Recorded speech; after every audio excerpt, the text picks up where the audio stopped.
وافقت إنها تساعد صاحبتها في مهمة خطيرة مقابل شوية فلوس، وما كانتش تعرف إن هي اللي هتكون الضحية في اللعبة دي.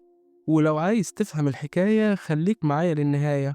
فيلمنا بيبدأ مع ست اسمها هيزر، واللي كانت قاعدة لوحدها داخل جنينة وهي منهارة وعمالة تبكي. وبعد ما هيزر بترجع لبيتها بنشوف جوزها سيمو وهو بيجهز نفسه علشان يروح لشغله. ومن كلامهم مع بعض بنلاحظ إن علاقتهم بتكون مليانة بالمشاكل، وسيمو بيبلغ هيزر إنها ما تستناهوش النهاردة بالليل لأنه هيرجع من الشغل متأخر. والكلام ده بيخلي هيزر تشك في إن جوزها بيخونها. وبعد شوية لما هيزر كانت قاعدة لوحدها بتفضل تفكر في ذكريات طفولتها أيام المدرسة، وفي ذكرى واحدة بالتحديد بتكون فاكراها دايما، واللي هي لما صاحبتها المقربة كلارا خلصت على حمامة قدام عينيها بكل برود. والذكرى دي بتكون مزعجة جدا بالنسبة لها، وبقيت معلقة في دماغها طول السنين اللي فاتت.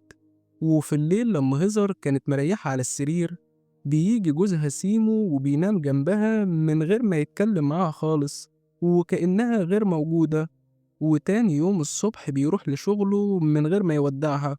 وفي المرحلة دي هزر بتسأل نفسها هما ليه عايشين مع بعض أصلا مادام المعاملة ما بينهم بالطريقة دي.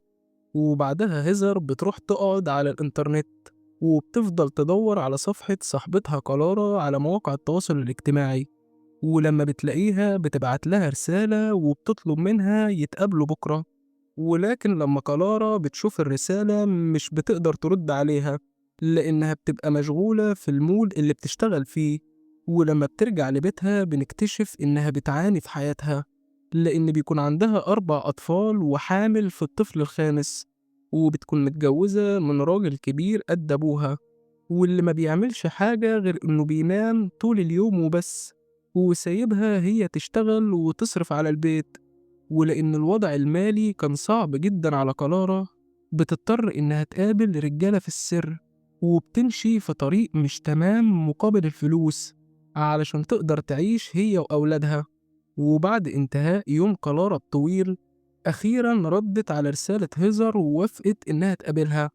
وبالفعل تاني يوم الاتنين بيتقابلوا داخل كافيه، وهزر بتبدأ تحكي لها عن جوزها سيمو اللي بيخونها مع بنت على الإنترنت ومع بنت تانية في الحقيقة، وبتطلب منها تساعدها أو تقول لها تتصرف إزاي.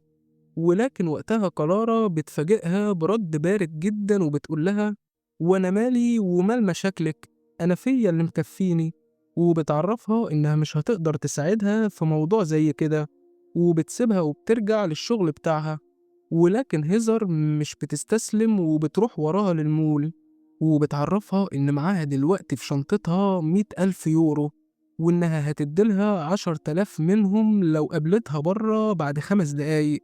وأول ما كلارا بتسمع الكلام ده بتستغرب جدا، وطبعا بتخرج من المول بسرعة وبتروح تقابل هزر، واللي بتوفي بوعدها وبتديلها 10,000 يورو، وبتقول لها إن دي البداية بس. ولما بتسألها إذا كانت فاكرة لما خلصت على الحمامة وهم صغيرين، وكلارا بتقول لها فاكرة، وقتها هزر بتقول لها إنها عايزة تكرر نفس الفعل ده بالظبط بس المرة دي مع جوزها سيمو، وهتديلها 50,000 يورو، 10 قبل التنفيذ و40 بعد التنفيذ.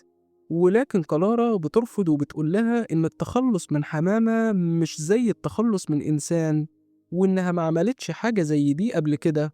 بس لما هزر بترفع العرض ل75,000 يورو، وقتها كلارا مش بتقدر ترفض وبتوافق على العرض، وبتروح معاها للبيت بتاعها علشان يبدأوا يرسموا خطتهم بدقة من غير ما يسيبوا أي أثر وراهم.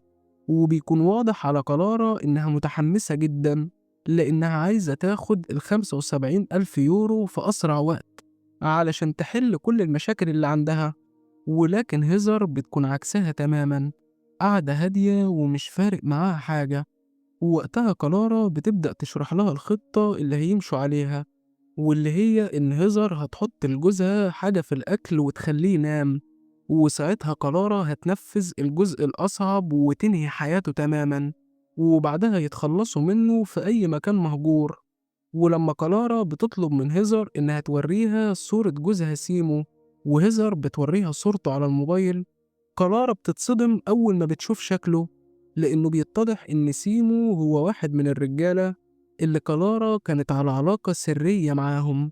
والأغرب من ده لما هيزر بتقولها إنها عارفة كل حاجة، وإن عندها علم باللي حصل ما بينهم. ولما كلارا كانت لسه بتستوعب الصدمة، فجأة هيزر بتيجي من وراها وبتخليها تفقد الوعي تماما. وبعدها هيزر بتكتب رسالة معينة وبتروح تحطها على باب البيت بتاع جيرانها. وفي الوقت ده كلارا بتفوق وبتلاقي نفسها متكتفة على كرسي قدام هيزر، فبتخاف جدا ومش بتكون فاهمة ايه اللي بيحصل. وساعتها هيزر بتكشف لها الحقيقة وبتقول لها إنها جابتها هنا مش علشان تساعدها في إنها تتخلص من جوزها، ولكن علشان تنهي حياتها هي. وبتبدأ تفكرها بذكرياتهم في الماضي لما كانوا أطفال، وبالتحديد لما كلارا نشرت إشاعة في المدرسة وقالت إن هيزر ماشية في طريق مش كويس وليها علاقات مشبوهة مع الأولاد. وكمان لما في مرة احتجزتها داخل أوضة في المدرسة وفضلت تتعدى عليها بالضرب من غير سبب، ولأن هيزر كانت بنت خجولة وانطوائية ما كانش عندها أي فكرة إزاي تدافع عن نفسها. وبسبب اللي كلارا عملته معاها زمان، حصل لها صدمة نفسية أثرت على حياتها، وبتعتقد إن الصدمة النفسية دي هي السبب في عدم قدرتها على الخلفة لحد دلوقت. ولما بتسألها هي ليه كانت بتعمل معاها كده رغم إنهم كانوا أصحاب قريبين جدا، وقتها كلارا بترد عليها لأنها كانت غيرانة منها علشان كانت كل ما بتروح لبيتها وبتشوف أبوها وأمها وهما بيحبوا بعض، وبترجع لبيتها وبتشوف أبوها وهو بيعتدي على أمها، كانت بتبقى حزينة جدا وحاسة إنها عايشة في حياة مأساوية وباقي الأطفال اللي زيها عايشين حياة طبيعية. وكلارا بتفضل تترجى هزر علشان تسيبها تعيش، لدرجة إنها بتعرض عليها إنها تديلها طفلها اللي حامل فيه ويبقى ابنها، لأن عندها 4 أطفال غيره، مقابل إنها تسيبها تمشي. ولكن هيزر بترفض العرض وبتقولها إنها مش عايزة أطفال. وبيكون باين على هيزر إنها مستمتعة بخوف كلارا، وبدأت تحس بالقوة والانتصار لأول مرة في حياتها.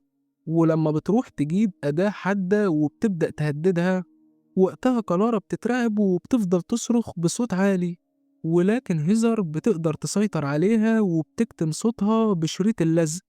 وبعد ما هيزر بتروح تظبط مكياجها بمنتهى البرود، بترجع لكلارا وهي ماسكة الأداة الحادة. ولكن المفاجأة إنها بدل ما تخلص عليها بتفكها من على الكرسي وبتحررها. ووقتها كلارا بتستغرب جدا من اللي هيزر بتعمله، ومع ذلك كلارا بتزق هيزر على الأرض وبتحاول تهرب من البيت، ولكنها بتلاحظ إن كل الأبواب مقفولة.